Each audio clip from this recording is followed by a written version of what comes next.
I've heard folks say so often, man, I can't wait for 2024 to get here so we can get that loaded recruiting class on campus.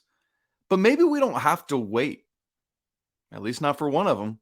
It's high time we had a real serious conversation about the possibility of Elliot Cadeau reclassifying to 2023. You are Locked On Tar Heels, your daily podcast on the UNC Tar Heels, part of the Locked On Podcast Network, your team every day. Hey there, it's Friday, March 31st, 2023. Welcome into the Locked On Tar Heels podcast, the only daily North Carolina show out there. I'm your host, Isaac Schade, and I want to thank you for joining us on today's episode, which is brought to you by FanDuel Sportsbook, the official sportsbook of the Locked On Network. Make every moment more with FanDuel. And so visit FanDuel.com/LockedOn today to get started. For those of you watching, you notice I'm in all sorts of Braves garb. Got my hoodie, got a hat on. I'm real dressed down today. Maybe I'll wear my hood for a little bit here. No, that's uncomfortable. Anyway, the Braves won on opening day on Thursday for the first time in 5 years. So yeah, I'm celebrating. Let's get a little chop going. Okay, thank you. What's up? Please, Max Fried, be okay, by the way. Okay, very seriously, today on the show, we're going to talk about the possibility of Elliot Cadeau reclassifying. What it would look like, how it would fit, how to go about making the decision, how Elliot himself has talked about making the decision. Plus, it's Friday, so we've got our heels of the week and our heels of the week. If you're not sure why I just duplicated that, you'll find out. And we've got our weekend tour of North Carolina athletics. So let's start with Mr. Elliot Cadeau. Listen, as I said off the top, this 2024 class is absolutely loaded. In addition to Elliot, Ian Jackson, Drake Powell, and of course, James Brown, who plans to go to Link Academy in the fall where Elliot Cadeau is in Branson, Missouri. As I've said, like an hour and a half south of me. I would love it if they were both there because I want to go down and visit and watch them play. But what I said off the top in the cold open is seriously something I've heard some version of that so often. People, oh man, got to get to this 2024 class. Can we just survive this upcoming year and get there? But I don't want to throw away this year. There's so much possibility ahead for it. I don't think Carolina is in as bad a place for the upcoming season as maybe people think they are. But the other thing is, maybe we don't have to wait until 2024 for at least one of these guys. Now, this brings up for me to have this conversation right now because on Thursday, Elliot Cadeau went off at the Geico Nationals quarterfinals in Fort Myers, Florida. Yes, went off. Scored 2 points.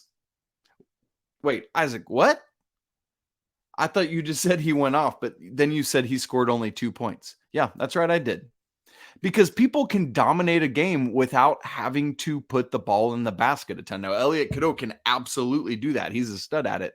But here's why I mean that he dominated the game. 14 assists, 7 rebounds, 3 steals, including a steal that led to another assist that basically helped seal the game for Link Prep in the quarterfinals. Or Link Academy, excuse me. Link Prep is like leading into it. And by the way, folks, if you haven't seen video of these assists, if you didn't watch highlights or watch the game itself, stop what you're doing, press pause on me. It is more important that you go see some of these passes. We're talking pitch aheads. We're talking throwing a guy open on the other side of the defender, like all sorts of great stuff. I don't have to tell you, especially those of you that have already seen it, how much it reminds me of another pure point guard from North Carolina, at least the most recent one that I fell in love with. Now, if you missed out and you want another opportunity to see it, hopefully you are listening to or watching this show earlier on Friday because Elliot Cadeau and Link will be in action again on Friday on ESPN2 at 4:30 Eastern for the semifinals of the game. But P.S., semifinals of the Geico Nationals. But P.S., make sure you check in before that at 2:30. Why? Because Zayden High and his team from Arizona are playing in the other semifinal. And so if both these guys win, we could have an all Tar Heel national championship in the Geico Nationals. That'd be super rad on Saturday. Well, here's the thing. Link is the 4 seed, but seeds 1 through 3 all lost on Thursday. So there's a very, very good chance that Link could get there. And obviously, Zayden High's team could as well. Here's the thing. I've been asked about UNC basketball. The thing I've been asked about UNC basketball, likely more than anything in the past couple weeks, maybe even the past couple months, is this. Is there any chance that any of the 2024 guys reclassify? And particularly when I'm asked about specific players, it's Ian Jackson and Elliot Cadeau. Though, with all due respect to Drake and James, it's these two guys I get asked about more than anything. Well, for Ian Jackson, he shut that down last week. Remember, he made that statement to 247 Sports where he said, hey, I'm 100% committed to North Carolina. That was in and amongst all those rumors about him going to St. John's. And in that, he also said, hey, I'm just affirming that I plan to stay in the 24 class, got more stuff I want to work on, etc. But I've always said, and we've heard it from Elliot too, as he watches personnel and what's available and things like that. If Caleb Love leaves North Carolina, there's a strong possibility that he could reclass. I've held to anytime somebody's asked me, that's what I've said. We're waiting to see what happens with the roster, with people in and out and things like that. And so that's what I've said all along. And here's the thing though, you shouldn't just take it from me.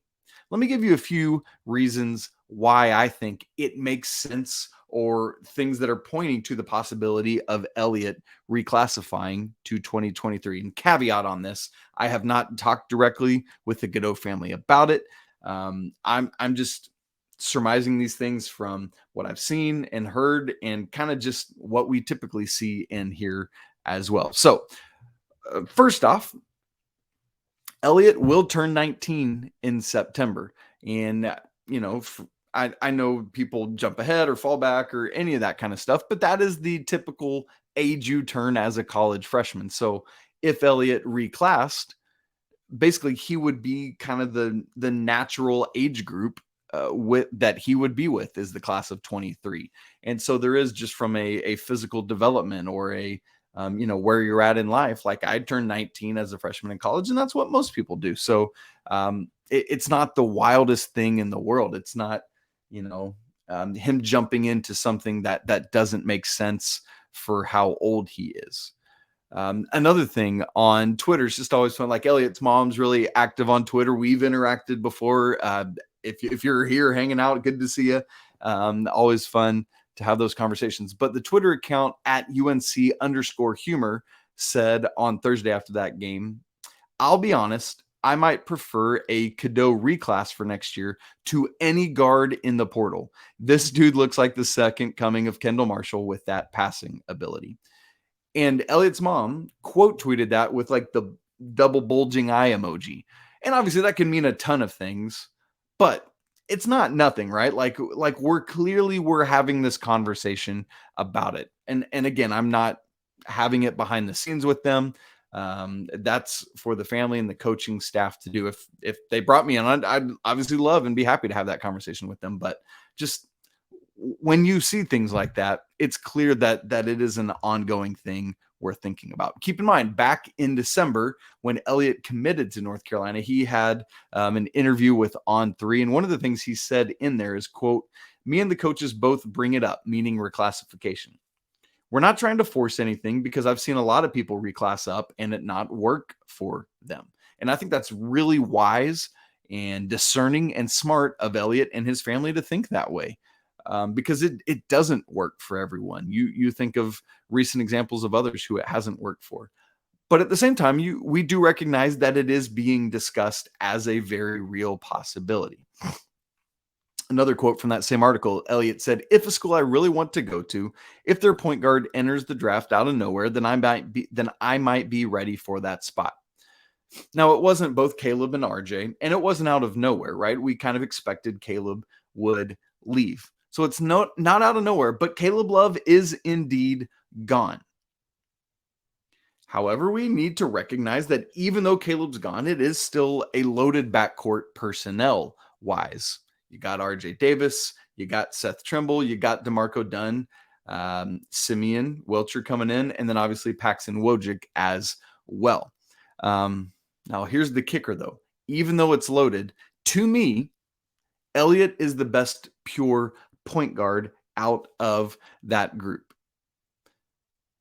We wait to see specifically what Simeon will do and bring, but I think of him more, yes, has all those point guard capabilities. I think he will distribute well, but I just look at Elliot more in that Kendall Marshall mold than any of these other guys that we're looking at in the backcourt. And so how does that complement what each of them do as you think about Elliot and Simeon playing together, Elliot and RJ, or Elliot and Seth, or DeMarco, or whatever that looks like?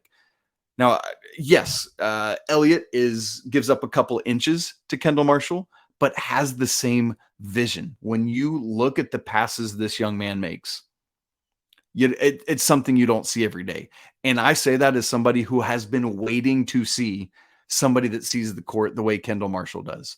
I just think it puts Carolina in such a great spot to succeed. And by all accounts, Elliot, while he might give up a couple inches to what Kendall Marshall did, is a more effective scorer, at least at this point in his development, than Kendall was. Kendall grew into that, but that's just something to keep in mind. So the next question we need to ask then is this. Let's say that in a hypothetical world, Elliot Cadeau did decide to reclassify to the class of 2023, come in and join things next year. What would that look like? What would it mean? How would he fit with the roster? Oh, you better believe we are going to talk about that. But before we get there, I need to tell you that this episode of Locked On Tar Heels is brought to you by FanDuel. The tournament is in the home stretch. I can't believe tomorrow is the final 4 games. And boy, it's just a vicious and gutting reminder that this year is not last year. But now is the perfect time to download FanDuel, America's #1 sportsbook, because new customers get a no sweat first bet up to $1,000. That's bonus bets back if your first bet doesn't win. So download the FanDuel Sportsbook app now. It's safe, secure, and super easy to use. And then you can bet on everything from the money line to point scores to three-pointers drained. So make sure you check out the 2 Final Four games this weekend, where San Diego State is favored currently by 2.5 over FAU and UConn by 5.5 over Miami. That's way too big a line for my blood. Plus, FanDuel even lets you combine your bets for a chance at a bigger payout with the same game parlay. So don't miss the chance to get your no sweat first bet up to $1,000 in bonus bets when you go to FanDuel.com/locked-on. Once again, that's FanDuel.com/locked-on to learn all about it. Make every moment more with FanDuel, an official sports betting partner of the NBA.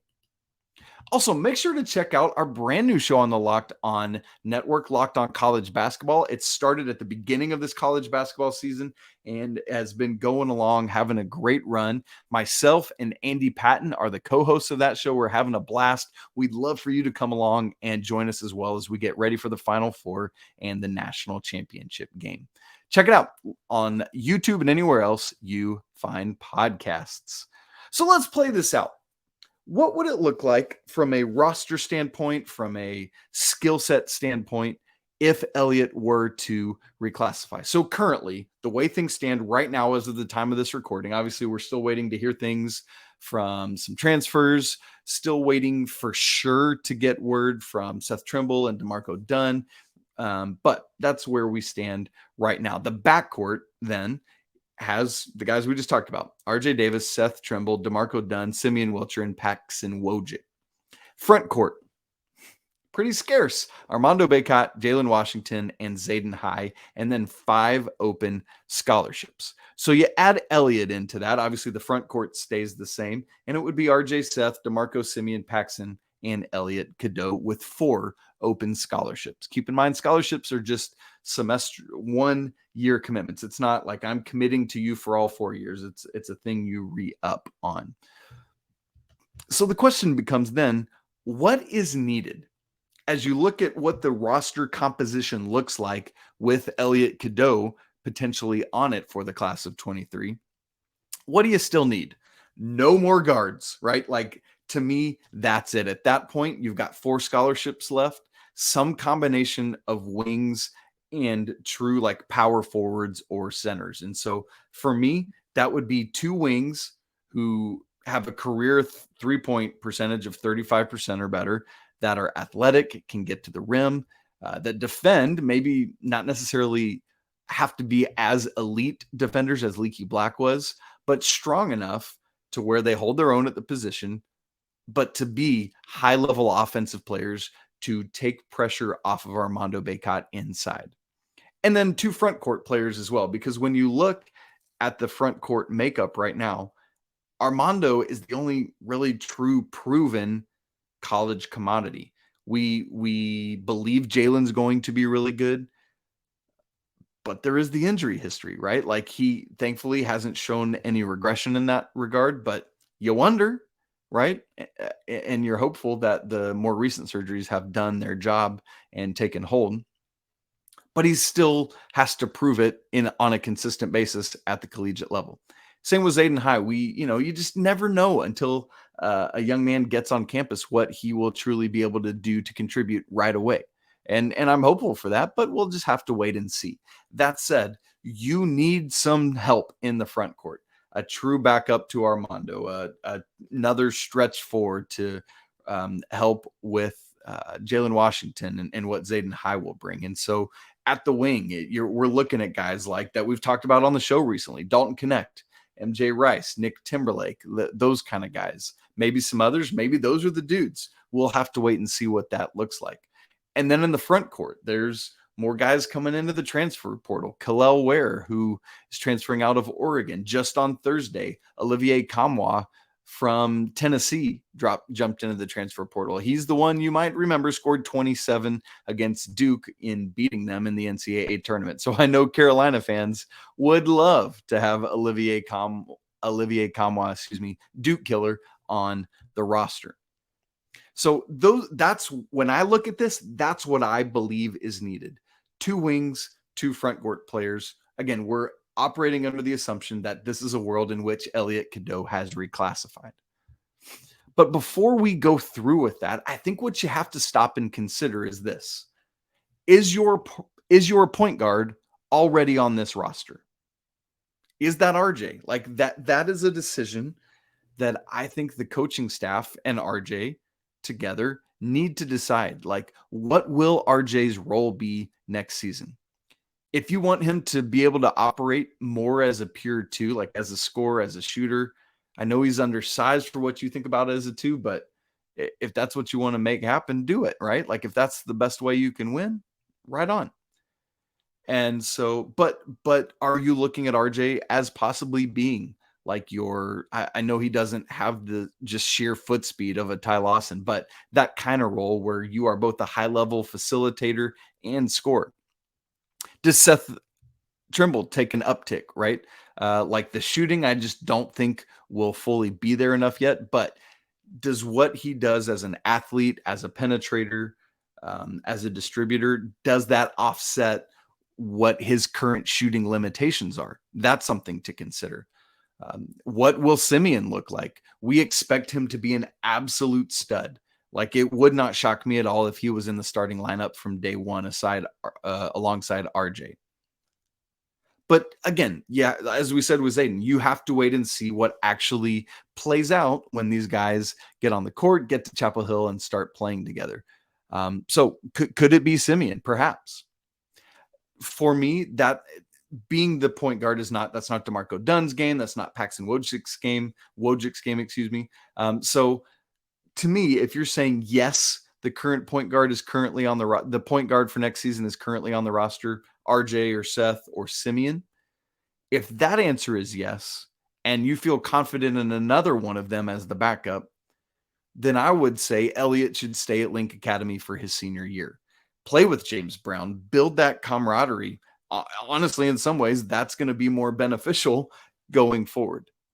But if not, if the Carolina coaching staff and current personnel look at things and say, you know what, I just don't feel good from a point guard standpoint about what we have on the roster right now. Or maybe it's, hey, we really think that Elliot could do things at a Kendall Marshall level. It's going to take a while to acclimate and get there, but we really foresee that. And if that's the case, you saw how immediately Kendall Marshall stepped in for Larry Drew, took the reins, and never looked back until Ethan Raggi from Creighton fractured his wrist in the NCAA tournament in 2012. If so, let's get Elliot to Chapel Hill as quickly as possible. Now, all of this also screams to me 3-guard lineup, right? As we look at how many guys there are on the roster right now that are in the backcourt, whether as guards or wings, I would not be shocked at all. That's where Coach Davis has been loading up.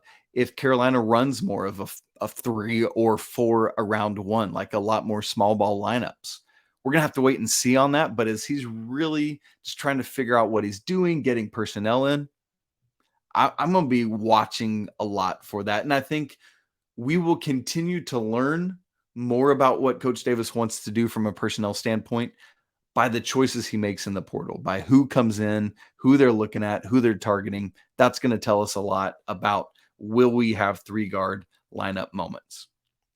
Now, with all this Elliot Cadeau conversation, ultimately, as he has said, as his family said, got to figure out what's best for everyone involved. And here's what I mean by that.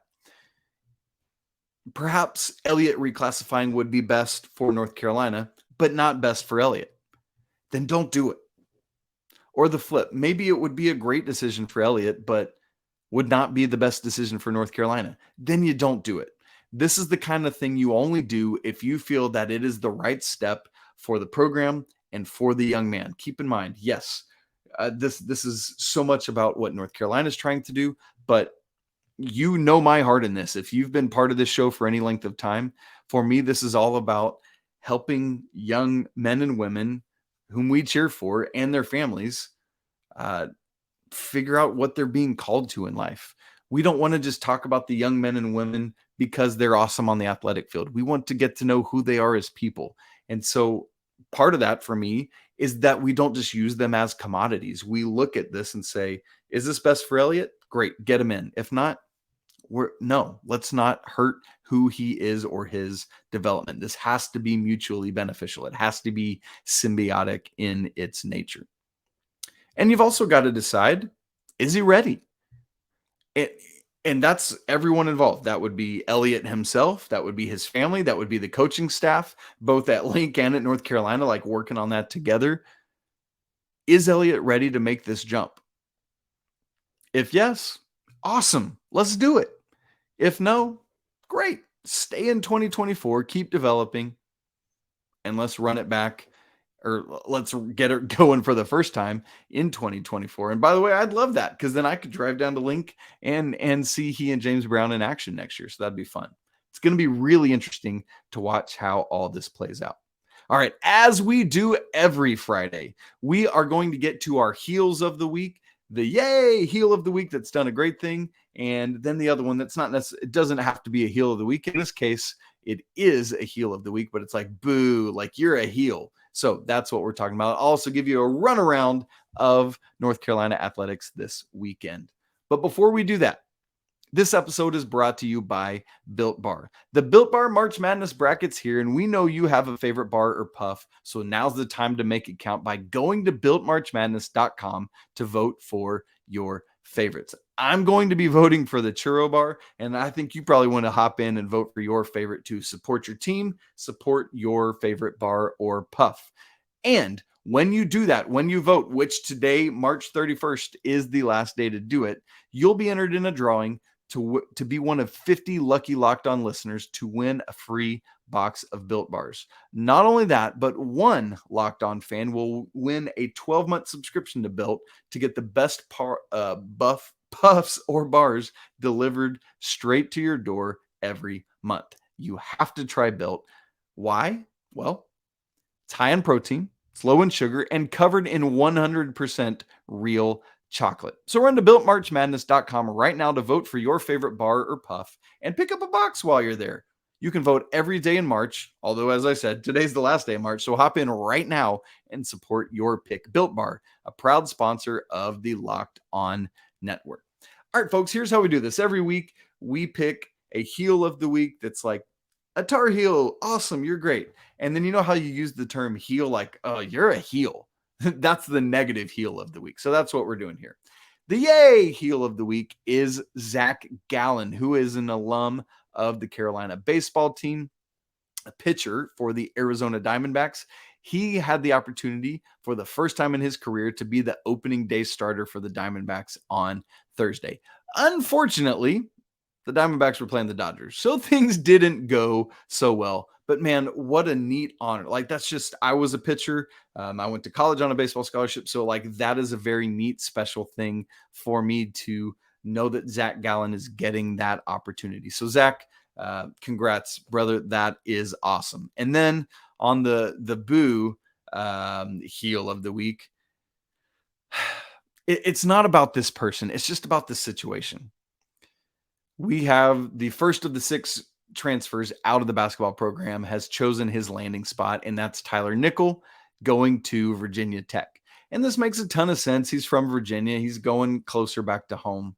But it's just like, it's painful to start seeing where these guys are landing, especially when it's a conference foe. And so keep in mind, though, that's just part of the deal in this day and age, that we're going to see people do this. Hopefully none of the rest of the guys go to a conference foe, but we shall see. But it also, the competitor in me is like, dadgummit, I wish we still had Leaky Black so he could absolutely shut down Tyler when we play them next season, right? You know what I mean? It's just like the competitor in you. It's like, I'm so grateful for Tyler. I wish him success, but I hope he does not succeed when the Tar Heels play him. So that's just, again, the competitor in me. All right, let's have a quick whip around of the weekend action for Carolina Athletics. We're going to start with women's lacrosse, who unfortunately, as you remember, took their first loss of the season a couple Sundays ago at number 3 Northwestern. That's a totally understandable thing. But now the Tar Heels themselves are 3rd in the nation, 9-1 overall,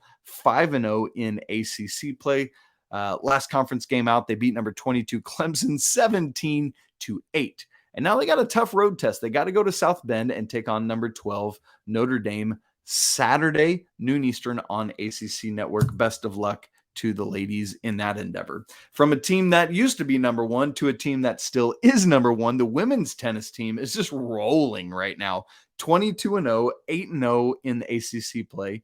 They've dropped more than 1 point in ACC play just one time this year, and that was at Virginia Tech. Coming up this weekend, today, Friday, hosting Florida State, 2 p.m. Eastern, and then tomorrow we'll play Miami at 1 Eastern. And then after those, there's just 3 regular season matches left. So make sure you're dialed in on the women's tennis team. Remember, they're searching for that first ever NCAA national championship. They've won the ITA indoors all sorts of times, really just trying to get that outdoor hard court championship. And how about this?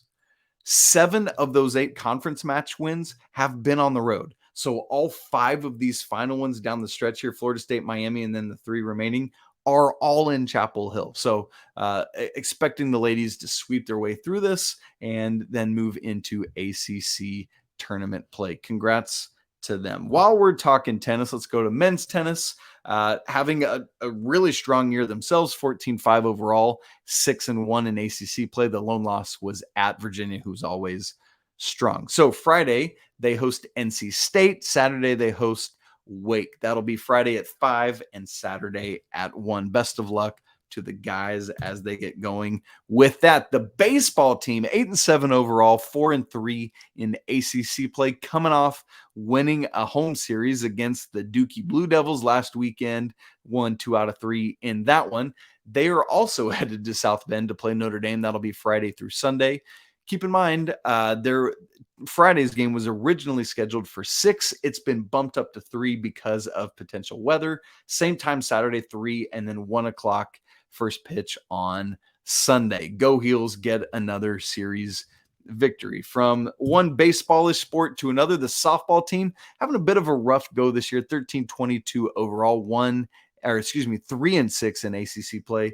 They play Virginia at Virginia in Charlottesville Saturday and Sunday, 1 and 4. So hopefully can pick up some road victories and get that ACC record towards 500.